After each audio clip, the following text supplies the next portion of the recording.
لیکن نعرہ بھی تو پھر وہی تھا کہ منزل نہیں رہنما چاہیے. دیواروں پر لکھا گیا تھا کہ الطاف چیپٹر از کلوزڈ، تو آپ کو اس کو کاؤنٹر نیریٹو لانا تھا. تو اس کاؤنٹر نیریٹو میں آپ کو ہم کو منزل نہیں رہنما کا نعرہ لانا چاہیے، لایا گیا تھا. طاہر حسین سے غلطی کہاں ہوئی؟ یہ میرے قد سے بڑی بات ہے جو آخر وقت میں محاذ آرائی شدت اختیار کر گئی تھی طرفین کی طرف سے، شاید وہ نہیں ہونی چاہیے. ہم نے تو ہجرت کہیں سے نہیں کی، تو آپ اس کو مہاجر کیوں کہتے ہیں؟ مطلب ہجرت تو کہیں سے نہیں کی.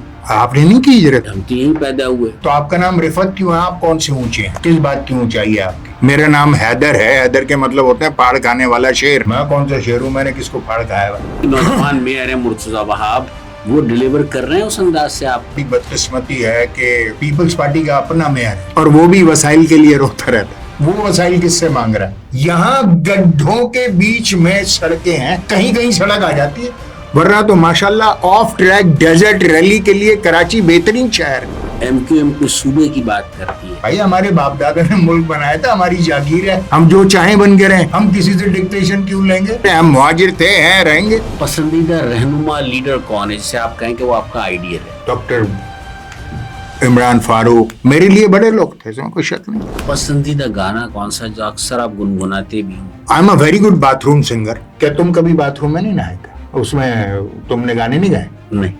کتنا جھوٹا ہے بس سدھر جائے یار. کیا میں تو صحیح بات بتا رہا ہوں، مطلب اس میں کیا تم کیا وہاں کیا گاتے ہو تم؟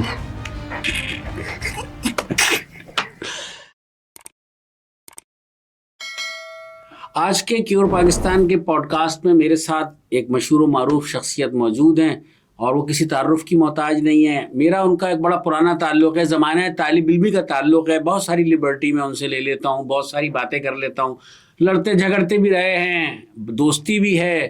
پھر یہ کہ ایک بات یہ بھی ہے کہ میرے علاقے سے وہ قومی اسمبلی کے رکن بھی رہے، اور جب میں ووٹ ڈالنے کے لیے گیا تو میری ان سے جب ملاقات ہوئی تو مجھے پتہ چلا کہ میرے حلقہ جہاں میری رہائش تھی وہیں سے قومی اسمبلی کا انتخاب بھی لڑ رہے تھے. پھر اسی طریقے سے پیر پگاڑا کی طرح سے، یا آپ کہیں کہ اور سیاسی رہنماؤں کی طرح سے، ان کے یہاں کا حلیم، ان کے یہاں کونوں کی دعوت، اس میں ٹکیاں کا کھانا، مطلب لوگ ہر مکتبہ فکر کا آدمی ان کے یہاں آتا ہے اور ان سے دوستی نبھاتا ہے، جو تعلق واسطہ ہے یہ اس کی بھی پاس رکھتے ہیں. اور یقیناً اسی مربت، انہی دوستیوں کی وجہ سے آج وہ اب بھی شہر میں پہچانے جاتے ہیں. بہت زیادہ آپ کا امتحان نہیں لوں گا. میرے ساتھ ہیں حیدر عباس رضوی موجود ہیں، اور وہ بہت شکریہ حیدر آپ کا کہ آپ یہاں ہمارے اسٹوڈیو میں تشریف لائے. حیدر، باتیں تو بہت ساری ہو سکتی ہیں. میں یہ کہوں گا کہ میں سیاسی باتیں بالکل بھی نہیں کروں گا آپ سے، اور میں آپ سے گفتگو کا آغاز کروں گا کہ بہت عرصے سے آپ نظر بھی نہیں آئے، کہاں غائب ہیں، کیا کر رہے ہیں، اور مصروفیات کیا ہیں آپ کی؟ بھائی بالکل لائٹر اس میں بتائیے گا آپ. کوئی سب سے پہلے تو بہت شکریہ کہ آپ نے اپنے سکیور پاکستان کے اس پوڈ کاسٹ میں مدعو کیا. اور میں سوء اتفاق کراچی میں تھا اور آپ سے کافی پہلے کا وعدہ بھی تھا کہ میں حاضر خدمت ہوں گا، تو آج موقع مل گیا. شکریہ آپ کا کہ آپ نے زحمت دی. اور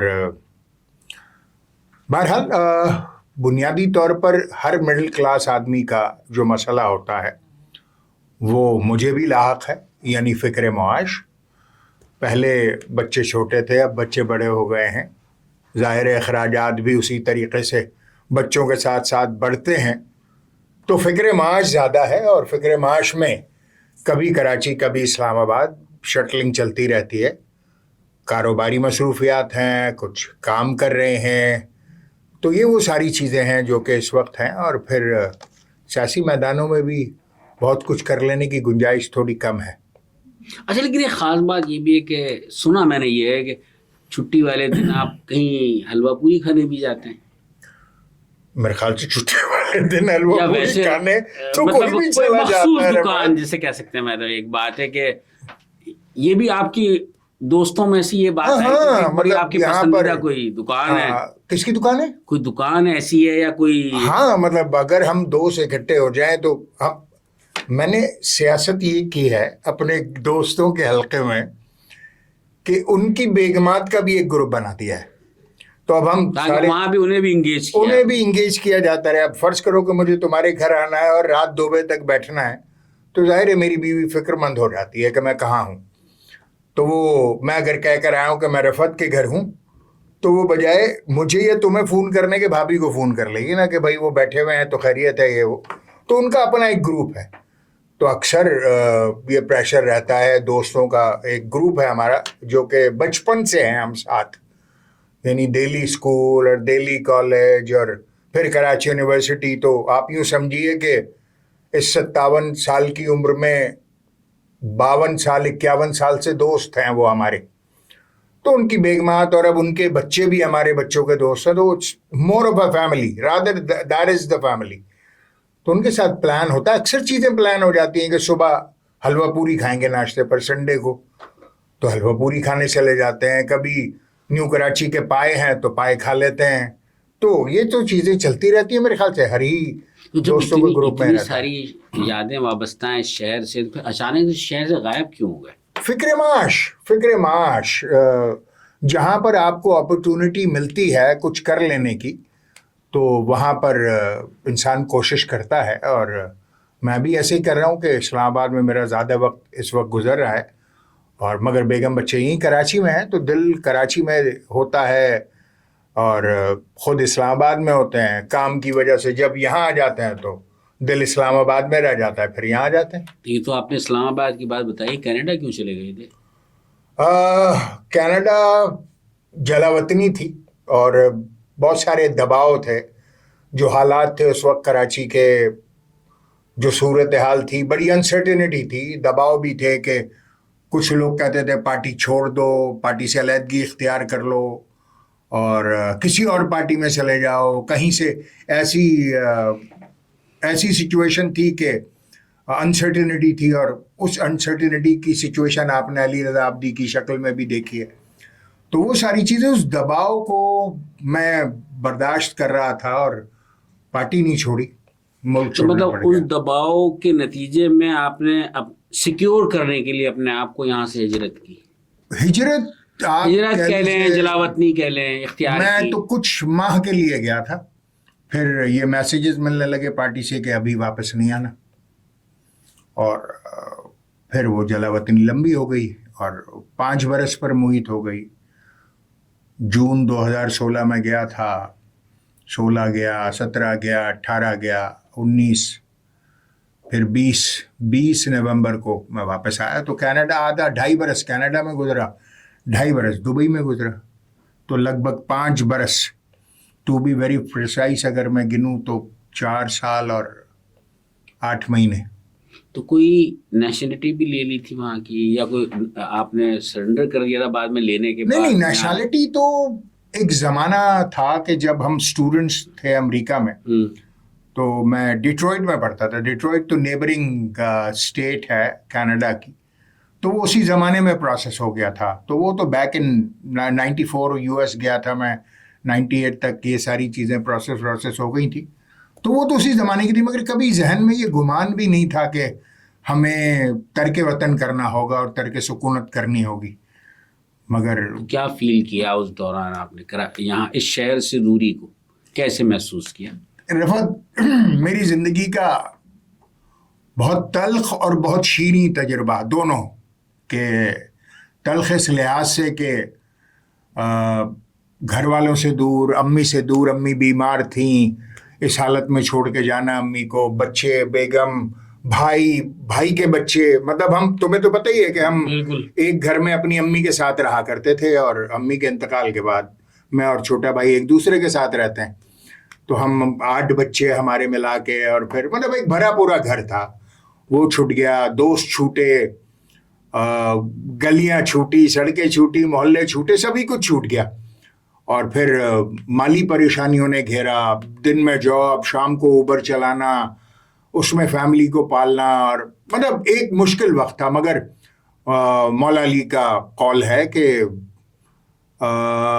برے وقت کا ایک فائدہ یہ ہے کہ اپنوں میں چھپے غیر اور غیروں میں چھپے اپنے جو ہیں وہ ظاہر ہوتے ہیں. تو میرے ساتھ بھی ایسا ہی ہوا کہ بہت سارے اپنے تھے وہ غیر ہو گئے, اور بہت سارے غیر اپنے ہو گئے. تو میرے لیے تو بڑا اچھا تجربہ تھا. پھر اس میں مشکلات ضرور رہیں, اور ہر مرد کی زندگی میں ہوتی ہیں, ظاہر ہے کہ اس میں کوئی پریشانی کی بات نہیں ہے. مگر مجھے بڑا موقع ملا پڑھنے کا, اور پڑھنے کا موقع ملا, کتابیں پڑھیں, ادب پڑھا, مذہب پڑھا, بہت ساری انڈرسٹینڈنگس کلیئر ہوئیں, کھانا پکانا سیکھ گیا کیونکہ بہترین پاس ٹائم تھا کھانا پکانا کے. کام کر کے جب گھر آ جاتے تھے تو تجربے کرتے تھے. ملال تھا چھوڑنے کا یا یہ ایک سبق آموز تھا؟ کون اپنا مادر وطن چھوڑنا چاہے گا, اور خاص طور پر ایک ایسی صورتحال میں کہ جب آپ اپنے شہر میں, اپنے ملک میں اتنے جانے پہچانے جاتے ہوں اور آپ کو سارا شہر جانتا ہو, سارا ملک جانتا ہو, اتنی عزت پروردگار نے دی ہو, یک لخت وہ سب کو چھوڑ کر, بھرا پورا گھر چھوڑ کر, اپنی ماں چھوڑ کر, بچے چھوڑ کر یک لخت آدمی چلا جائے تو ایک مشکل فیس تو ہوتا ہے. اور مطلب ظاہر ہے کہ وہ پریشانیاں اور مشکلات مجھ پر بھی آئیں, اور مگر کرم ہے پروردگار کا کہ ہر مشکل کے بعد آسانی ہے. میرے پروردگار کا یہ تو وعدہ ہے, اور پھر آسانیاں بھی آئیں اور مالک کا احسان ہے کہ کوئی بڑا نقصان ہونے سے بچ گیا. اچھا ایک چیز حیدر پوچھوں گا کہ ایک بھرپور سیاست کی اس شہر کے اندر, اور والی بات ہے کہ ایک شناخت بھی بنائی, اور پھر میں کہوں گا سب سے بڑا معاملہ ہے کہ 18ویں آئینی ترمیم کی جب ترتیب دی جا رہی تھی اور وہ منظور ہو رہی تھی, اس کمیٹی میں بھی تھے اور بڑا فعال کردار تھا, سیاسی جماعتوں سے رابطے, یہ تمام چیزیں اپنی جگہ پر تھیں. ایسے میں اسی پارٹی سے جس کے پلیٹ فارم سے آپ مطلب اتنے فعال تھے, پھر دور ہو جانا, اور وہ کیا حکمت عملی تھی, یا آپ یہ سمجھتے تھے کہ حالات موافق نہیں ہیں, یا کہیں سے دباؤ تھا, اور وہ دباؤ تھا تو کس کا تھا؟ بھئی اپنی جماعت سے تو میں کبھی بھی دور نہیں ہوا, اور آج بھی دور نہیں ہوں, اور نہ شاید ہوں گا کبھی. مگر یہ کہ بسا اوقات مختلف مخصوص لوگوں کے لیے حالات مخصوص ہوتے ہیں, اور ایک اکثریت والے حالات نہیں ہوتے آپ کے. آپ ہینڈ فل آف پیپل میں ہوتے ہیں, چند ان لوگوں میں سے ہوتے ہیں جو شاید بہت افیکٹو ہوتے ہیں, اور اگر آپ ان افیکٹو لوگوں میں ہیں تو شاید آپ کے پاس یہ صلاحیت ہوتی ہے کہ آپ اپنی پارٹی کو زیادہ بہتر طور پر ریپرزینٹ کر سکتے ہیں. اور شاید میں ان میں سے ایک تھا, چاہے وہ 18ویں ترمیم ہو, چاہے دیگر سیاسی جماعتوں, پیپلز پارٹی ہو, پی ایم ایل این ہو, اور پی ٹی آئی ایون ہو, دیگر اے این پی ہو, مولانا فضل الرحمان صاحب کی جماعت ہو, جے یو آئی ہو. مطلب کون سی سیاسی جماعت ایسی ہے جہاں پر میرے دوست نہیں ہیں, اور میرے بہت سارا وقت ان لوگوں کے ساتھ گزرا ہے. سب نے بہت محبت اور شفقت دی ہے مجھ کو, اور میں نے بھی کوشش کی ہے کہ جتنی عزت ان کو دے سکوں اپنی طرف سے دوں. مگر یہ کہ میں نے بہت محبتیں سمیٹی ہیں پورے پاکستان سے, اور مشکل ہوتا ہے, اور ظاہر ہے کہ دباؤ وہیں سے ہوتا ہے جہاں دباؤ بنتا ہے. پاکستانی سیاست سے آپ نے کہا کہ آپ نے بڑی محبتیں سمیٹی, لیکن ایک سمجھتے ہیں کہ پاکستانی سیاست میں بہت سارے تضادات, منافقتیں, یہ بہت زیادہ بڑھ نہیں گئی ہیں ماضی کے مقابلے میں. اب اگر آپ ایک نظر جائزہ لیں ماضی کی طرف اور ایک جو موجودہ حالات, دونوں کو اگر موازنہ کر کے. رفعت دیکھو, سیاست میں ہر سیاسی جماعت کا اپنا علیحدہ منشور ہے, اور وہ منشور لکھا پڑا ہے اور پبلک ڈاکیومنٹ ہے. کوئی عمل درآمد تو کوئی بھی تو نہیں, ایسا نہیں ہے. میں یکسر آپ مسترد نہیں کر سکتے.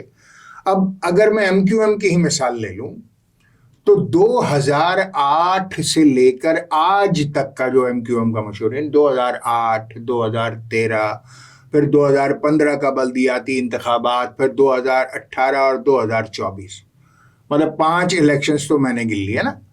ان 5 الیکشنز میں ایم کیو ایم کے منشور پر ایک ہی نعرہ لکھا ہوا ہے, وہ ہے devolution of power from the centre to the masses.